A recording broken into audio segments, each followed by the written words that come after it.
مولانا میں بہت ہی قرض کے معاملے میں ڈوبا ہوا ہوں، اس کا کوئی عمل بتا دو۔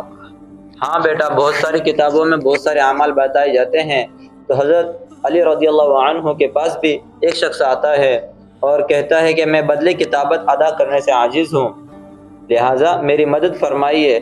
تو حضرت علی رضی اللہ عنہ فرماتے ہیں، کیا میں تجھے چند کلمات نہ بتاؤں جو مجھے رسول اللہ صلی اللہ علیہ وسلم نے سکھائے ہیں کہ اگر تیرے اوپر پہاڑ کے برابر بھی قرض ہو تو اللہ تعالیٰ اسے ادا کروا دیں گے۔ پھر آپ صلی اللہ علیہ وسلم نے یہ دعا پڑھی، اللہم اکفنی بحلالک عن حرامک واغننی بفضلک عمن سواک۔ تو یہ دعا ہم کو پڑھنی ہے اور اس کو یاد کرنا ہے، تو کریں گے انشاءاللہ یاد سب لوگ۔ جزاک اللہ، بہت ہی اچھی دعا ہے۔